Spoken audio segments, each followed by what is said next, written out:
Donc j'ai le plaisir d'accueillir Clément Pimouguet, qui est en charge d'un projet émane de l'Alliance Maladies Rares sur l'autonomie des patients. C'est un projet issu de la loi de 2016 pour favoriser l'autonomie des patients. Donc, je remercie Clément d'avoir fait le voyage de Bordeaux, puisque c'est une expérimentation qui a lieu à Bordeaux. Et il va vous présenter cette expérimentation d'accompagnants pères aidants qui s'appelle les compagnons maladies rares. Merci. Merci Marie-Pierre. Donc, je m'appelle Clément Pimouguet, je vais essayer de tenir les 20 minutes pour vous présenter un projet expérimental qui est tout nouveau et donc qui est uniquement en région Nouvelle-Aquitaine. Donc le projet s'inscrit dans un appel à projet, Marie-Pierre en a parlé, un appel à projet national visant à tester l'efficacité de dispositifs d'accompagnement des personnes dans une démarche d'autonomie en santé. Il y a une trentaine de projets qui sont financés en France sur des thématiques et des populations extrêmement diverses. Donc nous, c'est dans les maladies rares, mais il y a d'autres projets qui sont financés sur d'autres populations et d'autres types de maladies. En tout cas, la démarche générale, c'est d'amener les gens à être plus autonomes, à gagner en capacité à agir. C'est un projet donc expérimental qui est financé par l'Agence régionale de santé Nouvelle-Aquitaine. C'est un service qui est entièrement gratuit pour les patients et pour leurs familles et qui entre dans le cadre du 3e plan maladies rares. Alors le texte de l'appel à projet, je l'ai retranscrit tel quel pour que vous compreniez que le cadre était quand même assez général et qu'on pouvait avoir des marges de manœuvre assez larges. L'objectif de cet appel à projet, qui était inscrit dans la loi de modernisation de notre système de santé de janvier 2016, l'objectif c'était d'expérimenter des projets pilotes innovants, reproductibles et diversifiés qui permettront aux personnes malades en situation de handicap ou à risque de développer une maladie chronique de disposer d'informations, de conseils, de soutien, de formations leur permettant de maintenir ou d'accroître leur autonomie, de participer à l'élaboration du parcours de santé les concernant, de faire valoir leurs droits et de développer les projets de vie. Donc très concrètement, c'est un appel à projet pour essayer de modéliser de nouveaux modes d'accompagnement pour faire en sorte que les gens deviennent plus autonomes dans leur projet de vie. L'idée, c'est de tester la faisabilité, évidemment, et aussi l'utilité, l'efficacité de ces modèles. Le concept, c'est le concept de l'éducation thérapeutique. Donc l'éducation thérapeutique, il y a des programmes d'éducation thérapeutique qui ont fait l'objet d'un cadre législatif avec un décret. Par contre, tout ce qui est les actions d'accompagnement dans cette dynamique d'éducation thérapeutique, il n'y a jamais eu de cadre législatif. Donc l'idée, là, le concept de cet accompagnement à l'autonomie en santé par les compagnons, c'est de changer de perspective. La perspective traditionnelle du soignant, c'est le soignant qui est l'expert, qui est l'éducant, qui informe, qui apporte de l'information de manière toujours très descendante. Et après, le patient fait ce qu'il peut et ce qu'il veut avec l'information reçue, vers une dynamique qui est centrée vers les ressources propres des personnes. Ce qu'elles croient, ce qu'elles comprennent, et leur représentation, et travailler sur ces représentations pour les faire évoluer. Donc là, on est typiquement dans une démarche qui n'est plus descendante, mais qui est ascendante. On se base sur les ressources des personnes. Le compagnon maladie rare est un travailleur pair. C'est la grande particularité de ce projet par rapport aux autres projets qui sont financés. C'est-à-dire qu'il est directement concerné par une maladie rare, soit en tant que patient, soit en tant qu'aidant. Il a été recruté, il est salarié, je vais y revenir. Alors, la paire aidant, c'est quelque chose de tout nouveau en France, et même dans le monde d'assez nouveau, puisque ça fait une vingtaine d'années que ça se développe principalement dans les pays anglo-saxons, au Canada, aux États-Unis. En France, on retrouve des pairs aidants principalement dans le domaine de la santé mentale pour l'instant.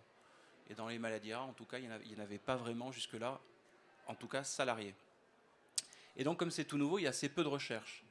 Et le peu de recherche qu'il y a montre en tout cas que la plus-value de la paire aidance, elle s'inscrit sur 3 leviers principaux. Le premier levier, c'est l'identification réciproque.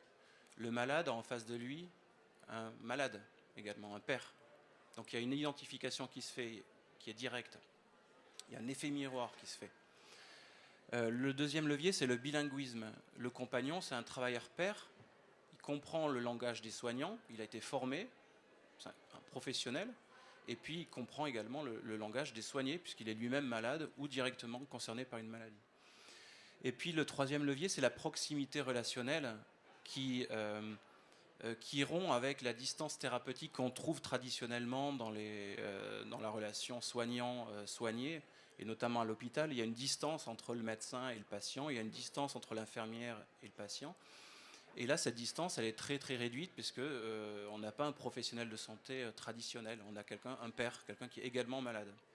Et d'ailleurs, ça se traduit, cette proximité, par l'usage assez facile du tutoiement, et puis des modes de prise de rendez-vous très simples, hein, par téléphone, par texto, ils se voient très, très facilement, donc c'est tout à fait différent de ce qui se passe à l'hôpital.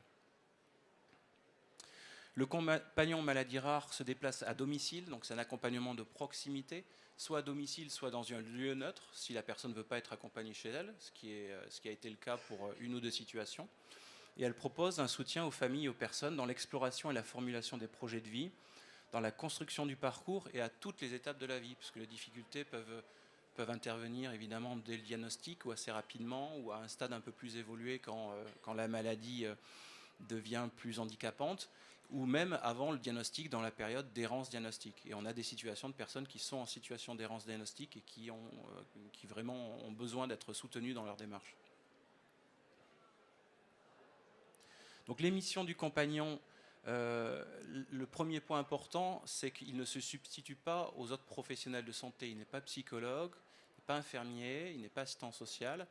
Et son travail, son objectif, c'est justement d'amener les gens à contacter l'infirmière, l'ergothérapeute, la psychologue, l'assistante sociale. Donc il remobilise les personnes pour qu'ils deviennent vraiment acteurs de leur vie et qu'ils puissent interpeller les professionnels médico-sociaux et sociaux. Il rencontre les personnes et les familles au domicile, il offre une écoute active à leurs demandes, et cette écoute active, elle peut prendre l'objet de 1, 2, 3 rendez-vous à domicile. Quelquefois, c'est beaucoup plus long, et à partir de cette écoute active, il y a un accompagnement qui se met en place. Et il facilite la mise en lien entre les familles et les ressources du territoire qui sont bien souvent méconnues par les personnes malades et par les familles. Il adopte une posture ouverte qui considère que les attentes et les idées exprimées par la personne sont porteuses de solutions nouvelles. Donc on se base, je l'ai dit en introduction, vraiment sur les ressources des personnes. Elles ont souvent en elles-mêmes les solutions à leurs problèmes. Encore faut-il savoir les faire émerger. Il privilégie une approche centrée sur les besoins des malades par rapport à une approche centrée sur les ressources existantes sur les territoires. Il fait émerger, il encourage les prises de décision des familles. On se rend compte sur les premières situations qu'on accompagne qu'il y a beaucoup de demandes de réassurance, des personnes qui sont un peu la tête sous l'eau et qui ont besoin d'être coachées et de gagner en confiance pour légitimer leur prise de décision. Et ça, je l'ai déjà dit, donc ils ne se substituent pas aux professionnels paramédicaux, c'est extrêmement important parce qu'on avait quelques craintes des professionnels de santé. Comme c'est tout nouveau, il y a évidemment l'idée ou la peur que le compagnon puisse faire le travail d'une psychologue ou d'une assistante sociale, ce qui n'est absolument pas l'objectif. Donc on a recruté 7 compagnons maladies rares, qui sont 7 femmes, donc on garde le terme de compagnon, parce que compagnonne, ça fait un peu bizarre. Il y a 6 patientes et une maman, une petite fille atteinte de maladies rares. Elles ont été recrutées en septembre 2018, elles sont toutes salariées à temps partiel, donc elles travaillent sous la forme d'un contrat particulier qui représente un mi-temps. Elles ont été formées de septembre 2018 à janvier 2019 au travers de 5 semaines de formation, une semaine par mois de formation, qui représente à peu près 150 heures de formation. Donc là, j'ai mis très rapidement le contenu de la formation. Ce qui est important, c'est qu'elles ont été formées à l'éducation thérapeutique du patient, elles ont le diplôme des 40 heures validantes en ETP. Elles ont bénéficié de nombreux témoignages de professionnels de l'accompagnement, les équipes relais handicap rares, le réseau de santé Méditerranée, les référents parcours santé de la FM Téléthon, des médiateurs santé pairs qui sont des pairs aidants, mais eux dans la santé mentale et qui ont un peu de recul, puisque c'est une expérimentation qui a commencé en 2012. Donc eux avaient vraiment du recul sur leur pratique. Et enfin, les assistants projet de vie. Il y a eu aussi des cours sur les maladies rares, les aspects génétiques, épidémiologiques. l'accès aux droits, les droits en santé, puisque évidemment les principales problématiques, elles sont directement liées à ces problèmes d'accès aux droits. Et enfin, il y avait des cours sur les différents établissements médico-sociaux.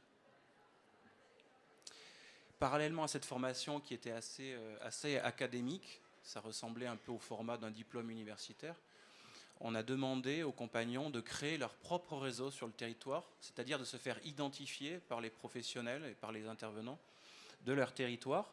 Donc elles ont rencontré les plateformes territoriales d'appui qui sont en train de se développer. En gros, les plateformes territoriales d'appui, c'était des structures de coordination personnes âgées qui s'ouvrent maintenant à toute la population.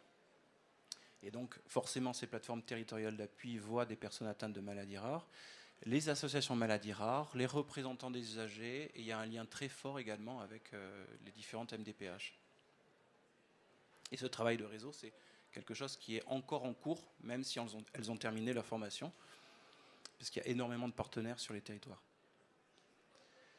Et enfin, on organise une sorte de formation continue avec des intervenants, des interventions à peu près tous les 2 mois sur différents sujets. Le dernier sujet, c'était la gestion des émotions, par exemple. Et elles ont des analyses de pratiques assez régulièrement pour parler de leur pratique et échanger autour de ça. Alors, comme j'ai parlé tout à l'heure d'un projet expérimental, un projet expérimental, ça veut dire un projet pilote, je viens d'en parler, mais ça veut aussi dire une évaluation. Et l'évaluation, comme dans tous les projets qui sont financés dans le cadre de cet article 92, il y a une évaluation par une équipe de recherche qui était obligatoire. Et en l'occurrence, l'évaluation, elle est menée par une plateforme qui s'appelle la plateforme Cassiopée à l'Université de Bordeaux, qui va évaluer le projet, notamment sur les fonctions clés du dispositif. Comme c'est tout nouveau, le compagnon maladie rare, on ne sait pas vraiment ce que c'est. Qu'est-ce qu'il fait concrètement, combien de temps il passe auprès des personnes accompagnées.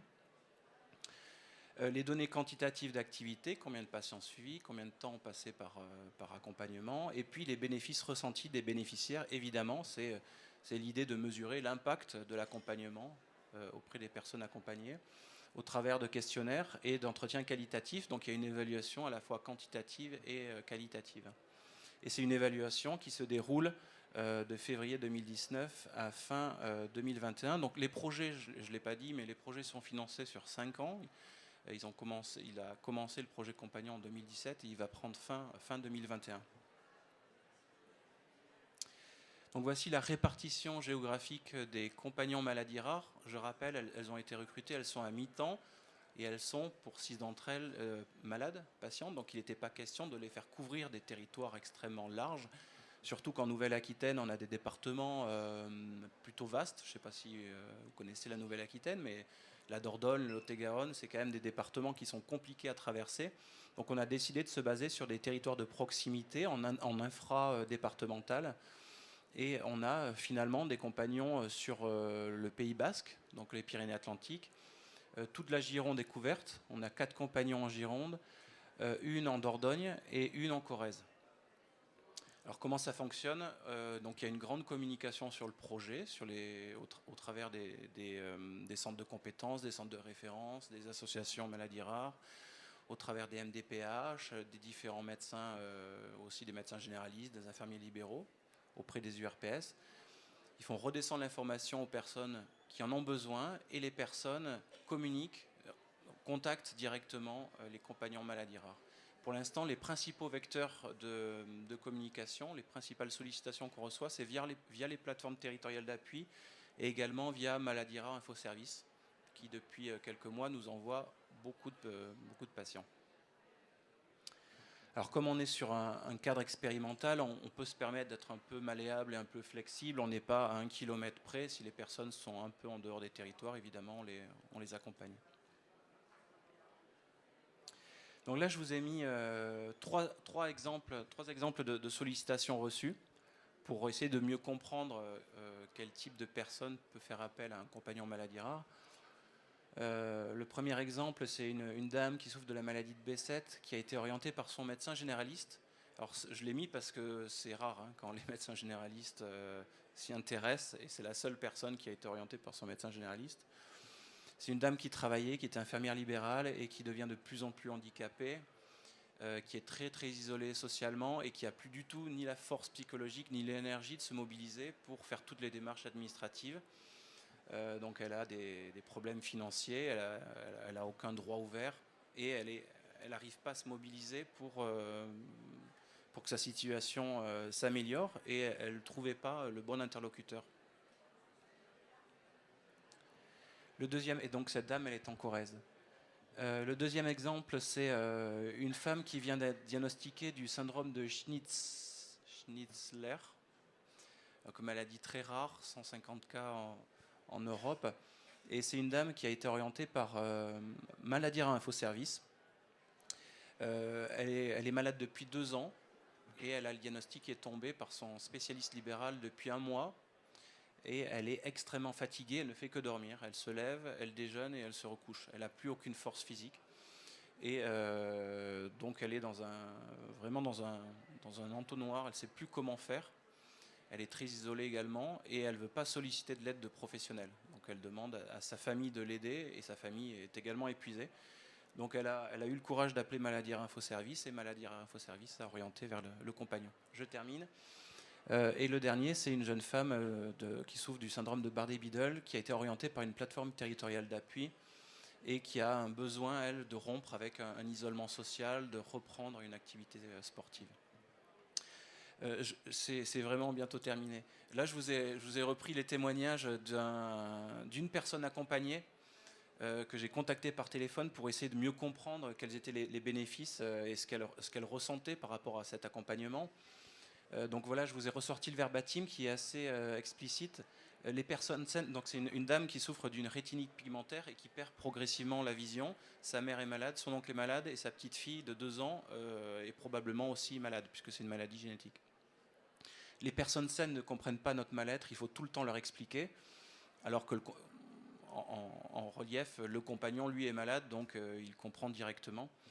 Le fait qu'elle soit malade entraîne une communication plus directe. Ayant toujours vécu avec cette maladie, je n'ai jamais pris conscience que j'étais handicapé.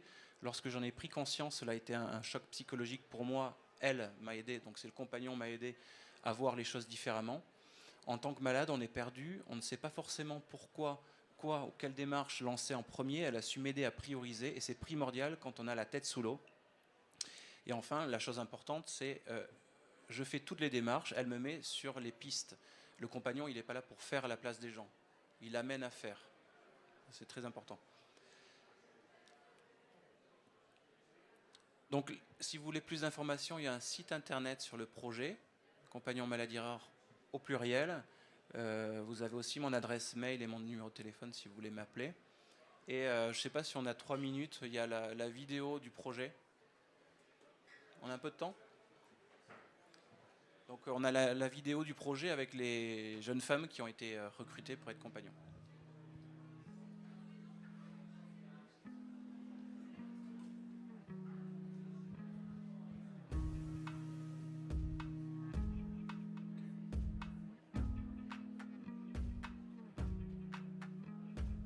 Le parcours du malade, c'est comment il envisage sa vie avec sa maladie, son travail, ses loisirs, sa famille et comment il englobe tout ça.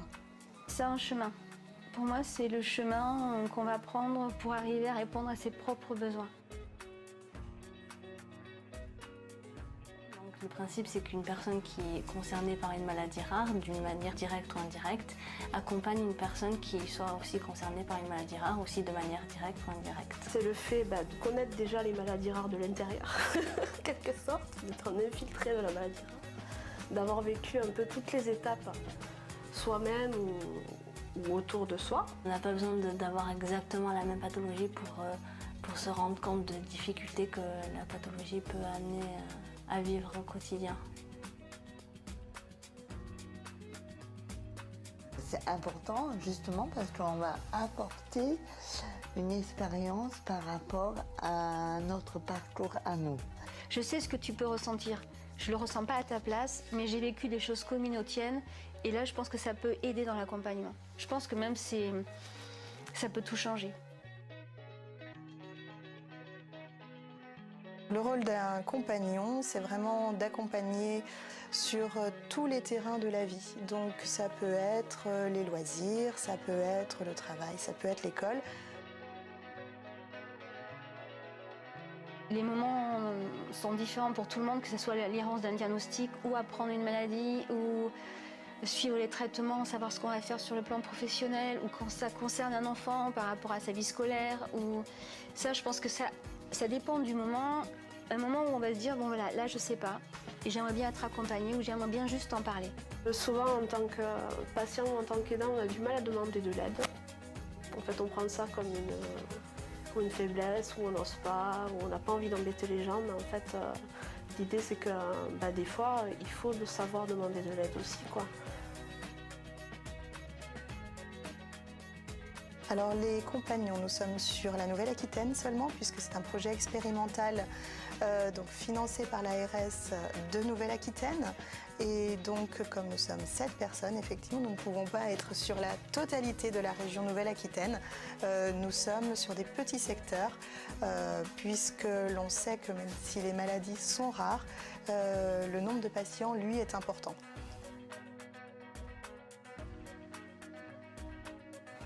Alors, tout patient ou famille de patients atteint de maladies rares.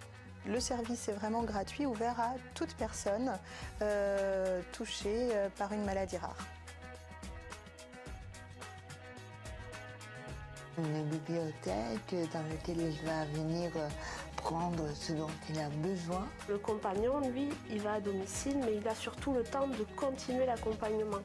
C'est-à-dire qu'il y va une fois, s'il faut revenir plusieurs fois, s'il faut appeler plusieurs fois.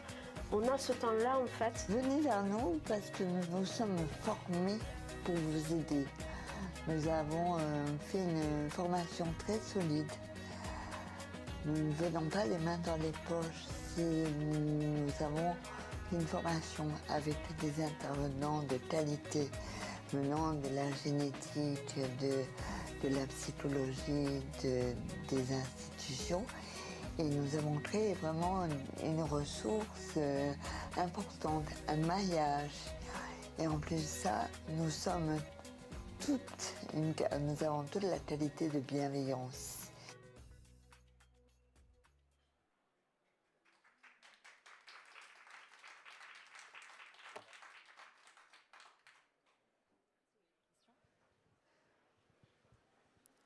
Si vous avez des questions.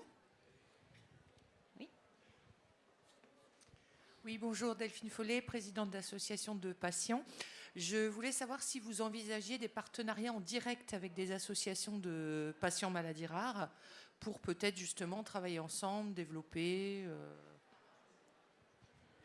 Alors, je l'ai dit rapidement parce que je ne pouvais pas tout dire en 20 minutes, mais l'objectif de cet accompagnement, c'est vraiment de travailler avec les associations. Les compagnons sont concernés par une maladie, mais ils ne connaissent pas forcément les 8000 maladies rares. Donc quand il y a une personne atteinte d'une maladie rare, le premier réflexe, c'est de contacter l'association maladie rare et de faire le lien avec l'asso, quand elle existe. Et ça se passe relativement bien pour l'instant. Donc il y a un partenariat un peu informel qui se fait, et il y a même eu, depuis le début, 2-3 personnes qui ont rejoint l'asso, qui n'étaient même pas au courant que l'asso existait. J'en fais partie, de ne pas connaître votre existence du tout, alors qu'on est une asso qui est dans cette région-là. D'accord. Oui, voilà. C'est pour ça que je me permets de vous poser la question. Donc c'est pas grave, on va se voir tout à l'heure. Oui. Merci. Je peux compléter aussi que vous pouvez adresser, enfin si vous n'êtes pas dans la région comme vous, moi je suis par exemple sur Paris, voilà, il y a une famille pour laquelle j'étais démunie et du coup je me suis dit mais elle est à Bordeaux et c'est super, moi je vais pas faire l'aller-retour à Bordeaux tous les 15 jours et en plus ça se passe super bien pour cette famille. Voilà. D'autres questions?